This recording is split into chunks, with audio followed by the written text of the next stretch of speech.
Do you like the show and you want to make your own? Well, let me tell you about Anchor. It's free. They're creation tools that allow you to record and edit your podcast right from your phone or computer. And now you can even add any song from Spotify directly to your episodes. The possibilities are endless for what you can create. Now, Anchor is going to distribute your podcast for you so it can be heard on Spotify, Apple Podcasts, and many more. And you can make money from your podcast. No minimum listenership needed.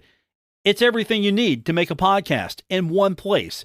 Download the free Anchor app or go to anchor.fm to get started. ESPN 94.1 FM and AM 930 present The Drive.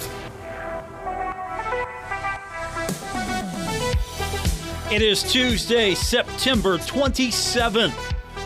That means your drive is on the air, ESPN 94.1 and AM 930. I'm your host, Paul Swann. You can be a part of the program this hour. We're going to open up the text line at 304-396-TALK. That's 304-396-8255. Get your thoughts in.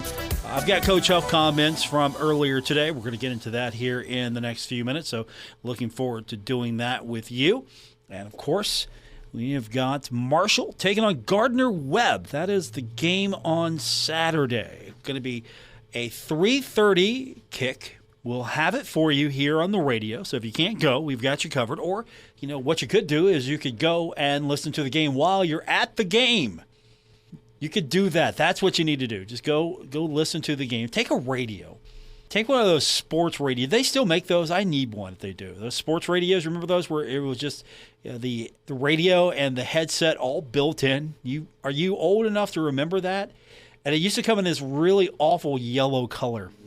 I think it was Sony brand that the headset was. It was a Sony radio. You could put it on your headset. You know, it was a headset. You just put it on your head, and you could listen to the game while you're at the game. And you would see the guys with those, and you're like, okay, they're really into it. You could do that. That could be you on Saturday. Or, of course, you can just go to the game, or if you're not going to the game, turn your radio on. We got you covered here at ESPN 94.1 and AM 930. I know that's probably an older reference. Like I said, I'm not just the person who works in the radio. I actually am into radio. I dig radio. So, things like that fascinate me. Probably not you so much. It's streaming today. It's earbuds. It's AirPod Pros. It's Beats. I guess it's AirPod Pros. Go with the and the AirPod Max. Seen those? Those are nice looking. So it's all that. So, and by the way, if you've got AirPod Pros, you've got those. You can stream us. You can go to get our app. It's easy to find. Just go to our website, wrvc.com. We got the appropriate link for you there. And you can stream the show live, or you can, of course, listen to the podcast wherever you're at. So, Coach Huff, we got his comments from today. Had a chance to be over there, and he's talking about herd beaters again. There were a lot of herd beaters. He counted 21. There were 21 herd beaters. And he talked a little bit about the defense. Now, some of us, I'm in that group. It's fair. I wasn't overly critical of the defense, even though they gave up some chunks here and there. I thought, okay, well, they kept them out of the end zone. They had to settle for field goals. I would rather go trade touchdowns for field goals any day, right? So I wasn't that critical. And of course, coach has got to be a little bit more critical than me. It's his job on the line, however that team performs. You guys did a great job. They lost. Great job, though. You did a great job, but they lost. So he's got to be a little bit more critical. So you're going to hear some of his thoughts on that. We did. It's confirmed now, by the way, that Bill Leggs, it was confirmed the other day, but it's in the game notes now, and Bill Leggs going to be the offensive line coach. So that's confirmed. He's still handling some of the tight ends as well. So he's got double duty there. I know some of you have voiced issue with that transition between Coach Morrissey and Coach Legg. Coach Huff addressed that in the presser earlier today, so we're going to get to that. We'll get your reaction.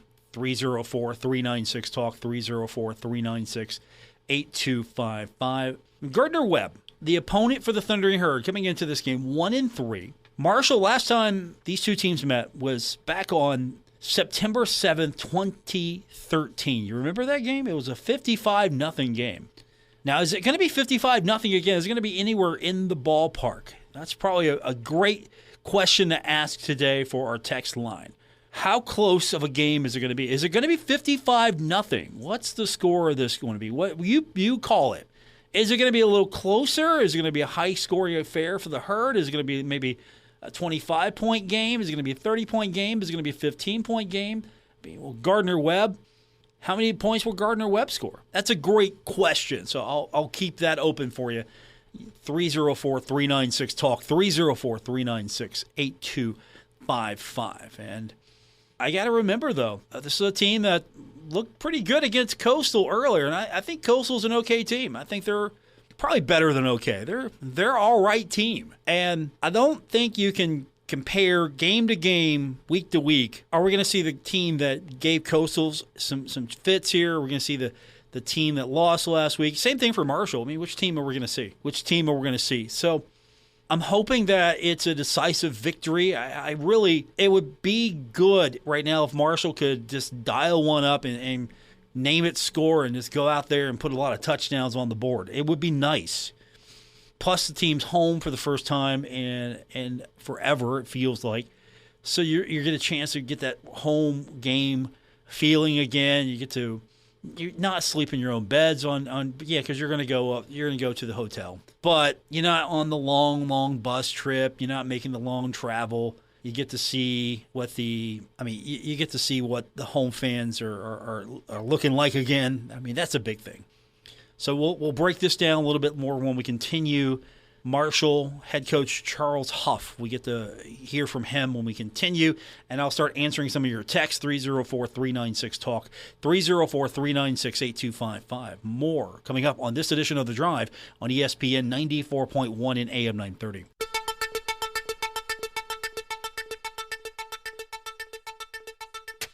This is The Drive with Paul Swann on ESPN 94.1 FM and AM 930. We continue on with this Tuesday edition of The Drive. I'm your host, Paul Swann, here on ESPN 94.1 and AM 930.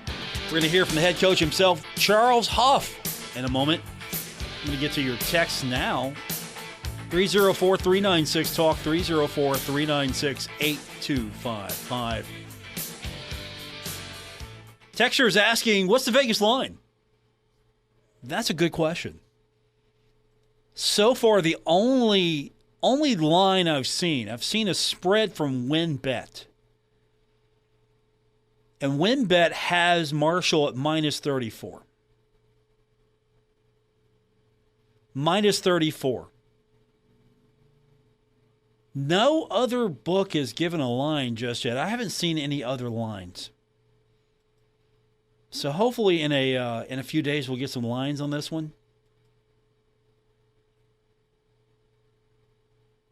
It looks like and again, I have one sports book is telling me 34 with a total line of 64.5. So 64.5 total, and with the spread being 34. Marshall's Marshall's minus 34. So if you want to take Gardner-Webb and take the 34, go right ahead. Again, I'm not sure that's good enough numbers right there for me to feel good about the spread right now. One sports book has taken action on that. That's it. This isn't a sexy matchup. I mean, you look at the game on paper and you think, okay, here's Marshall. Marshall's 2-2. Yeah, but Gardner-Webb from the FCS 1-3. But you look at Gardner-Webb a little bit and like, what have they done? And they played Coastal pretty tough, right? So you got to respect that. You got to look at what they were able to do there, and you got to look at, honestly, you got to look at everything here, as far as what Marshall's been trying to do and what's Marshall, trying to achieve this week. Texer is writing in saying that they are predicting the Herd will win Saturday, 42-7. Okay, I'll go with that. 42-7. Gardner-Webb gets a late touchdown. We'll call it garbage time if you want. They get a garbage time touchdown, 42-7. You can make your prediction as well, 304-396-TALK, 304-396-8255. You want to hear from Coach Huff? I do. Let's hear from Coach Huff. Talked to him earlier today at the Shoey. He was addressing the media. And one of the things he talked about was the defense. I thought, hey, for what it's worth, the defense played okay. Did some nice things here. Kept the team out of the end zone. Kept the opposing team out of the end zone. That's a win for me. Again, I'm not a coach. And the team did give up a lot of yardage, a lot of passing yardage. And while Marshall was able to do some things and keep the team out of the end zone and give Marshall a chance, Coach Huff did talk about, they won't be able to sustain success if they're going to give up yardage like that. In the long run, they're not going to be able to maintain success if that's what you're going to see every week. 321 yards of passing is going to create some points. But Saturday night, they did a really good job of resetting and coming up with a stop or coming up with a turnover. And I think that's the mindset we got to have. We don't want to give up 321 passing yards, but when we do give up plays, we got to reset. I think one of the consistents, and we focused on a lot in the offseason, we've been able to stop the run.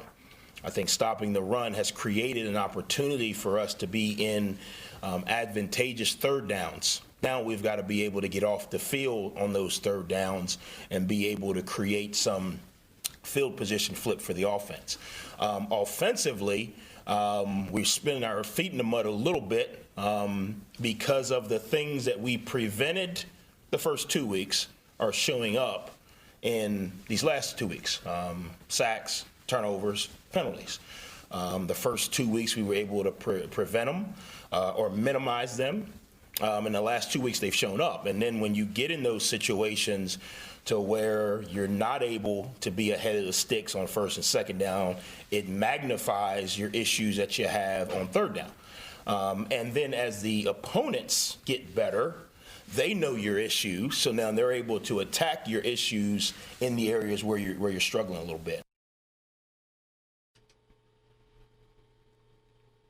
I agree with Coach. You got to make sure you're not giving up a lot of yardage here, but resetting. I thought there were some things that were positive about that.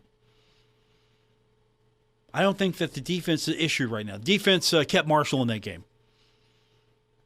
One thing the coach does talk about, it's some new terminology for a lot of us now. It's Marshall beaters. So the Marshall beaters are,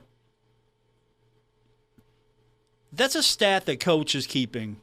That's something that they look at the film and say, okay, this is something that happened. It's a Marshall beater. If you have a lot of these, you're going to beat yourself. So once again, Coach talked about the Marshall beaters, and the first couple of weeks didn't have that many Marshall beaters. Second couple of games, the 2 losses, there were plenty of Marshall beaters. We talked about Marshall beaters the last couple of weeks. So we went back. Week 1, we had 8. Week 2, we had 11. Week 3, we had 21. Week 4, we had 21. So you take penalties, sacks, turnovers, missed tackles. Anything that the defense gets, you subtract. Anything the offense gets, you add. So first couple of weeks, we were very close to being in the negative. We get back first week, we had 8, okay, which is, okay, good, 11.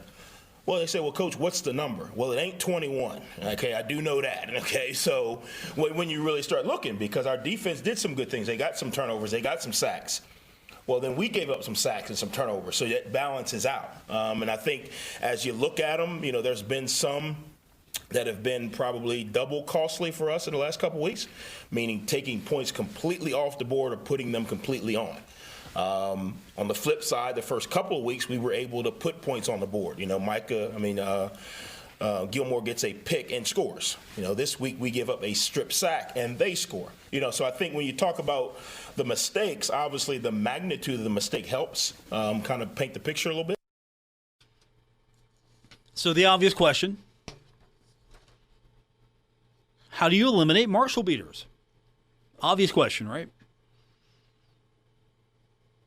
Coach addressed that. It's not, I don't think it's an easy fix. And he addressed that. It's a personnel issue. Well, the first thing you do is you change the people that are creating them. Then the second thing you do, you look and see if the people you're replacing them with are better. And if they're not, you're going to put those people back in there and keep coaching them. That's really where, some of these issues are coming up.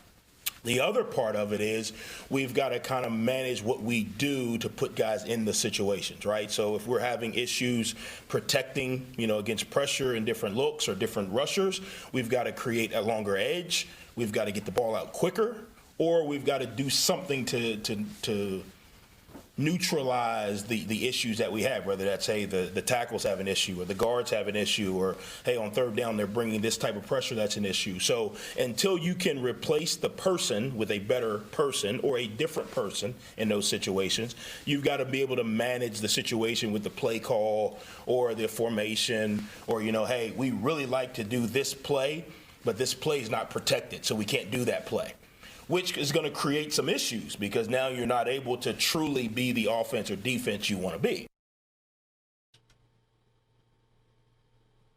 Marshall beaters. That's going to be the challenge for the Herd, and trying to eliminate those and try to eliminate some of the situations that the team is in right now because of that. And he expanded a little bit more on some of the personnel issues. He didn't go into great depth, but he did expand on that a little more. What are some of the reasons why?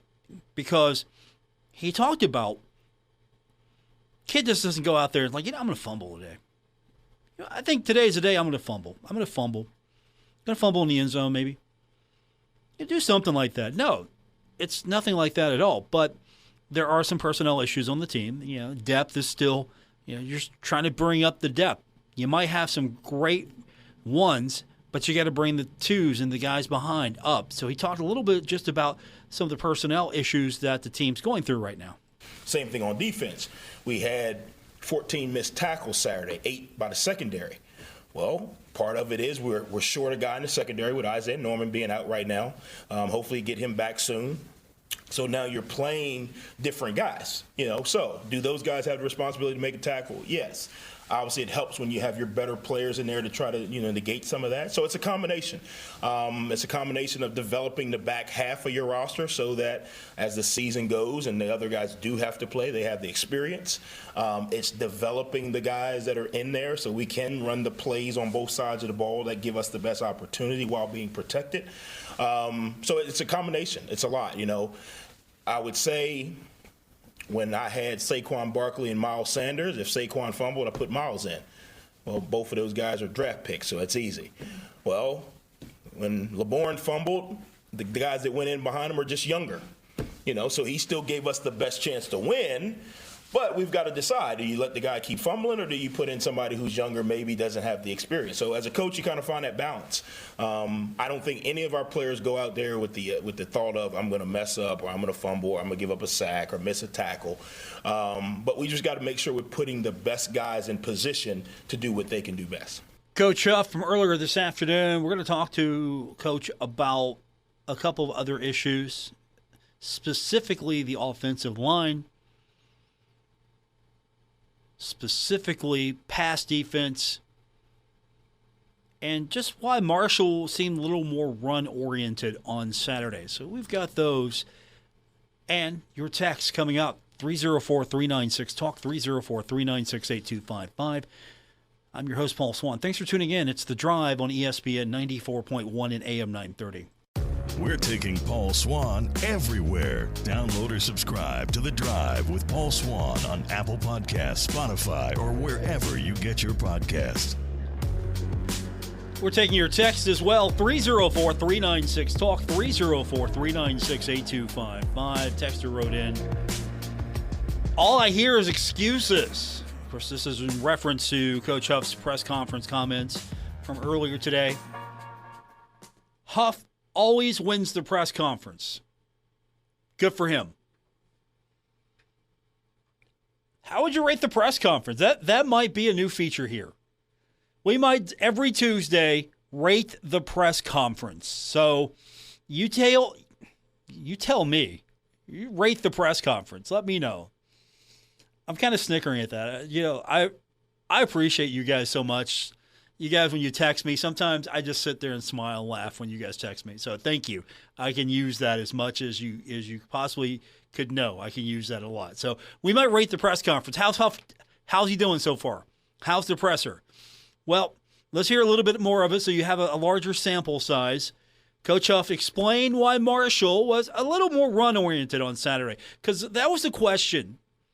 With Kalen Laburn, he was out there. He was one of the bright spots for the herd. He was getting some yardage. He went over 100 yards, so he's doing fine. He's getting some opportunity there. And the question was asked, was that the game plan, to go out there, to be a little bit more run-oriented, to get him the ball more? Was that what you were trying to do? And Coach explained why. It might have seemed that the team was heavy on the run, but philosophy-wise, Marshall always wants to run the ball, and Coach Huff explained. No, I mean, we always want to run the ball. And he probably gives us the best chance right now running the ball. He's able to break some tackles. He's able to kind of, body and balance control to stay up on some runs. He runs tough. He runs physical. So he gives us the best chance to run it effectively. As the game went on and we realized, okay, we're having protection issues, well, in order to stay out of these protection issues, we got to get to third and manageable, or we got to get a first down.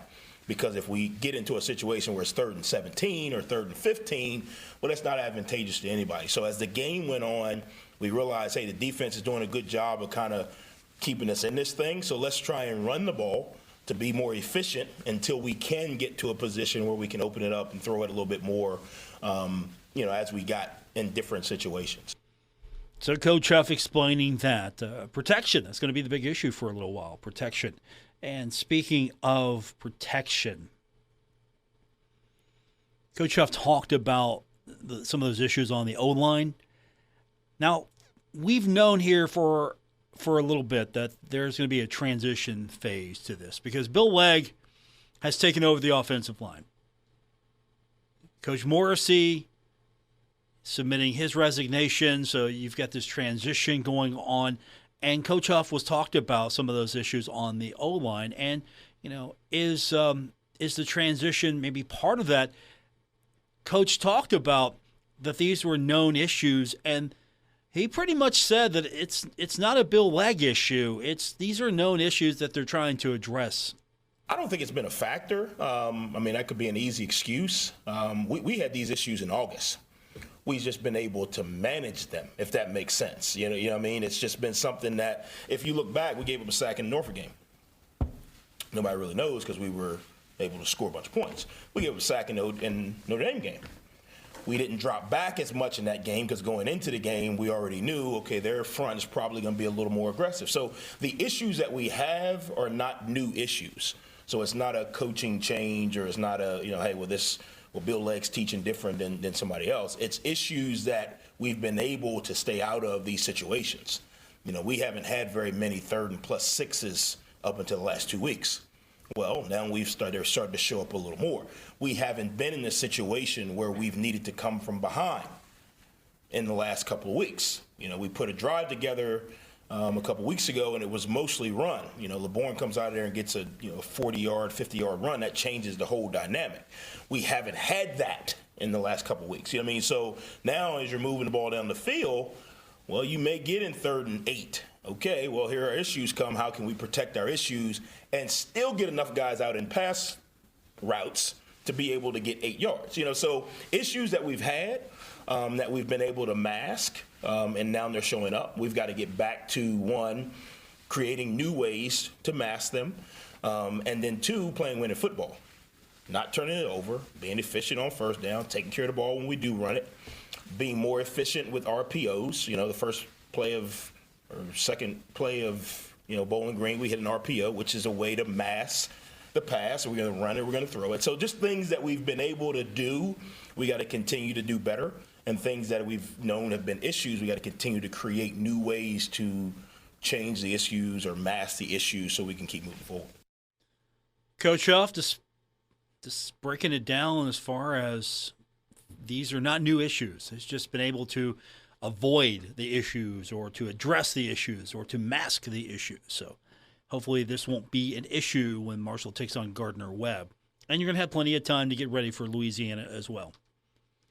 the schedule is in October, it's pretty advantageous. You take on Gardner-Webb, and then you play on the 12th. You play on the 1st, the 12th, and then the 22nd. And Louisiana, I thought was going to be a tough game. Still might be, but it's not going to be the toughest game on the schedule, I don't think. James Madison, yeah, watch out there. And you're at James Madison as well, so that's going to be tough. It doesn't get any easier. You look at the schedule. Where's the easy game? Coach won't let me say Gardner-Webb, so where's the easy game? Louisiana, at James Madison, Coastal Carolina, at Old Dominion, Appalachian State, at Georgia Southern. Is Georgia State going to be the easy one? We'll see. Finally, from Coach's presser earlier today, one of the other items that I want to share with you is the team's pass defense. Marshall's a little bit more aggressive on the front line. They're a run-stop team. They try to stop the run first. They're pretty good at that, so teams are going to have to attack them in the air, going to have to pass on them to get some success here. And Coach was asked about the team's weakness on pass defense and if it was an issue because the team is so aggressive, trying to be a run-first stop team. Coach didn't think that was the reason why for what you're seeing back there with the pass defense. No, I think what it does a little bit, if you're a DB and you play behind our D-line, you expect either the quarterback or the ball carrier to get on the ground fast. So if you're covering your guy for longer than 4 or 5 seconds, it's kind of like, hey, where's the ball? Bang, there he goes. You know what I mean? Type of deal. So I think a little bit of our dominance right now in the D-line creates a little bit of inconsistency with our guys in the back end. I think also teams understand that we're stopping the run pretty good right now, knock on wood. So they're a little more creative in their pass game. You know, hey, how can we pick, rub, cross a guy quick, get him the ball, puts us in a little different position. I'm playing, 7, 8 yards off the guy. He takes off that way fast, gets the ball to him. You know what I mean? So I think, again, our ability to be dominant and consistent up front so far this season has created teams that say, okay, well, hey, it's no need us beating our head against a wall trying to do X, Y, and Z, but we can do this and try and create an advantage to get this guy running away or get this guy down, in a zone, if that makes sense. Coach Huff, comments to the media earlier today. All right, how do you do? How'd the press conference go? Rate the press conference. 304-396-TALK, 304-396-8255. Did he win the press conference today? How'd he do? Text line one more time, 304-396-TALK, 304-396-8255. I'll take some more of your text. We'll look at the news of the day when we continue with this edition of The Drive on ESPN 94.1 and AM 930. This is The Drive with Paul Swann on ESPN 94.1 FM and AM 930. It's our final segment of the Tuesday, September 27th edition, The Drive on ESPN 94.1 and AM 930. I'm your host, Paul Swann. We're firing up the text line this hour, 304-396-TALK, 304-396-8255. I asked you to rate. This was inspired by a texter who said that the press conference, Coach Huff always wins the press conference, and he's very charismatic. Very personable, very charismatic, smiles. It's pleasant. When I go to press conferences with Coach Huff, it's pleasant. It really is. It's nice. I don't have to sit there and go, okay, got to deal with this guy again.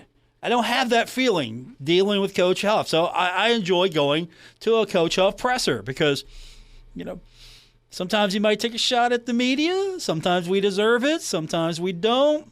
But it's all good. He's a pretty fun guy. How do you rate it, though? One texter said he won the press conference. Texter is writing in, the honeymoon is over. We've had a rough patch again. Dorothy is trying to look behind the Wizards' curtain.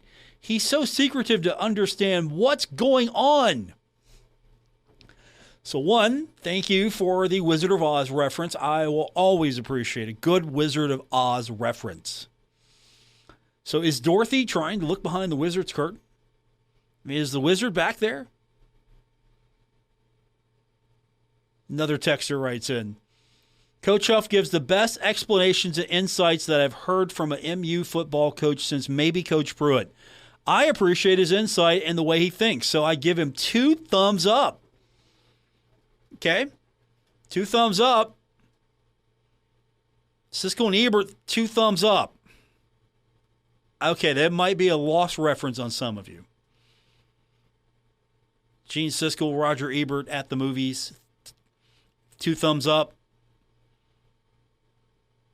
5 stars. Fresh, it's rotten. Rotten Tomatoes, okay. You kind of get the idea. 2 thumbs up. All right. So the honeymoon's over for one texter. The Wizard of Oz reference gets a thumbs up from me. And then one texter says he appreciates the insight. Coach Huff, he explains things. He kind of lays it out for you. Gives you a kind of an idea. So maybe he is the best speaker in that regard since Coach Pruitt. He's more, and this is not a slight on Doc Holliday, but Coach is a little smoother.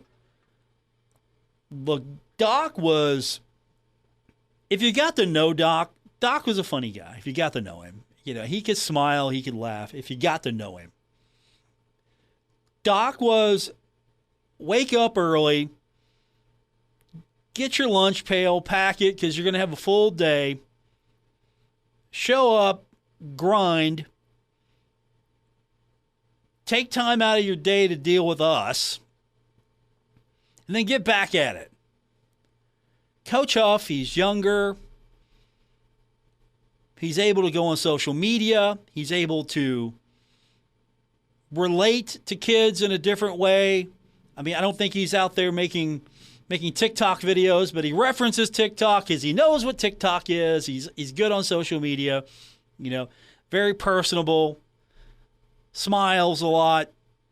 When I'm not asking questions that he might groan at, he smiles at me, so it's all good.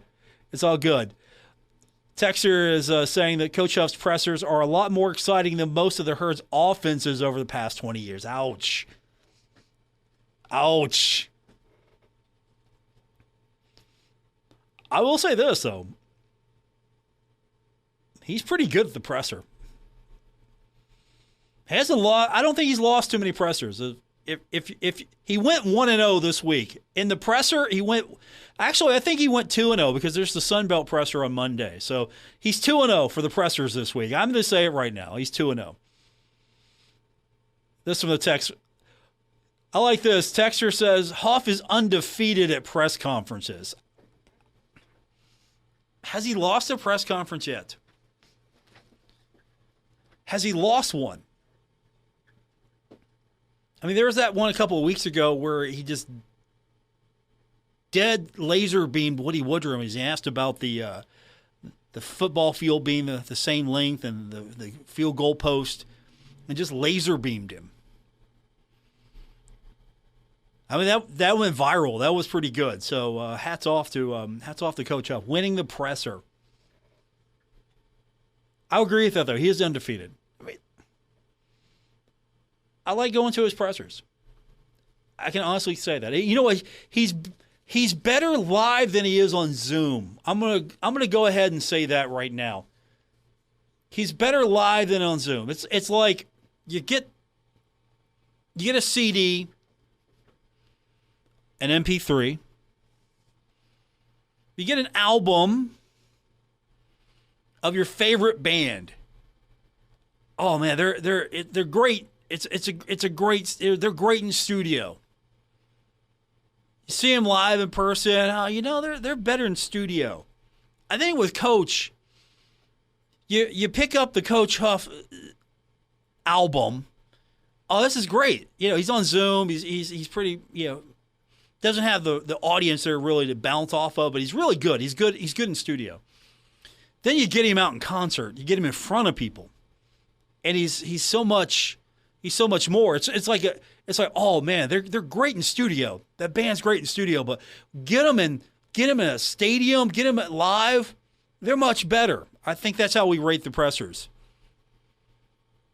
Good studio, Coach Huff, good studio band, better live in concert.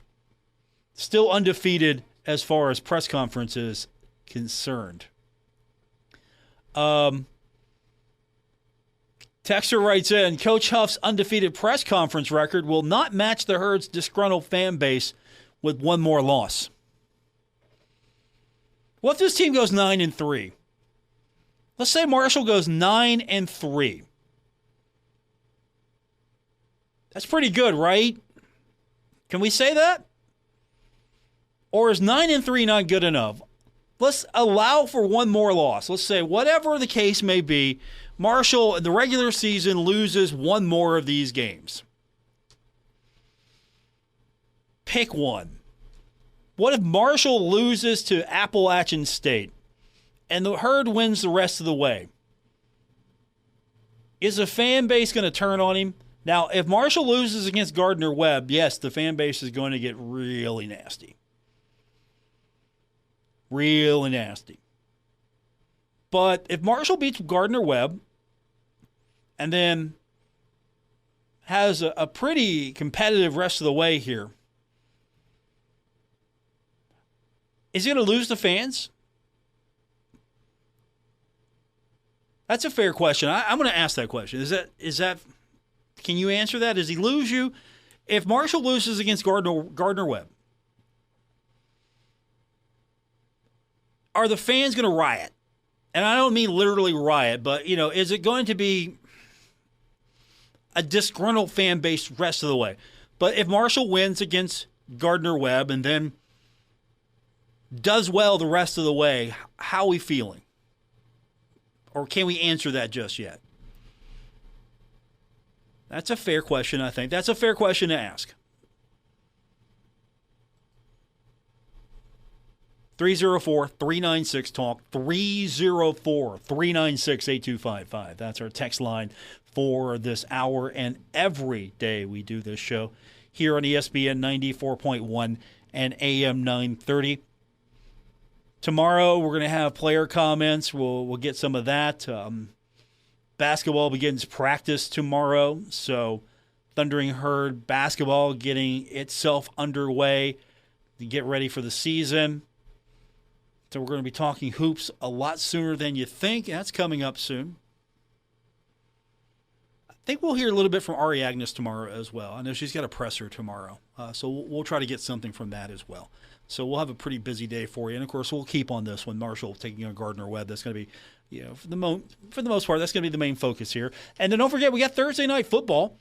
We got the Bengals in action against the Dolphins, and we got the Charles Huff Show coming up on Thursday. So if you can attend in person, you can listen to it right here on ESPN 94.1 and AM 930. And on our sister station, 93.7 The Dog. And then if you're listening on The Dog, you want to hear the Bengals game, you'll have to just flip over to 930 or 94.1. Or you can just keep it locked here. You can hear the coach's show. You can hear the Bengals taking on the Dolphins. We're going to have a pretty busy Thursday night for you.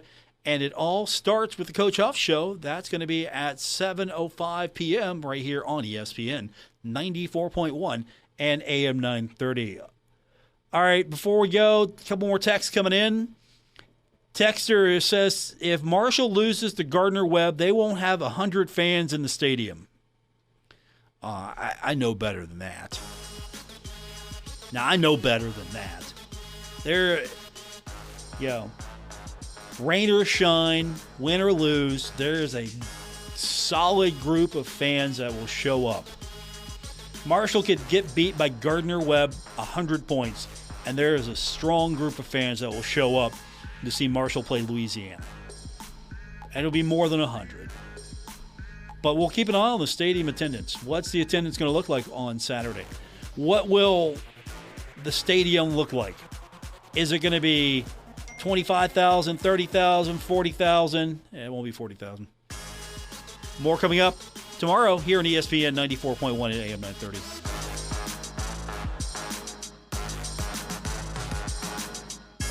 WRBC Huntington, W227BS Huntington. This is your radio home for Pittsburgh Pirates baseball, ESPN 94.1 FM and AM 930.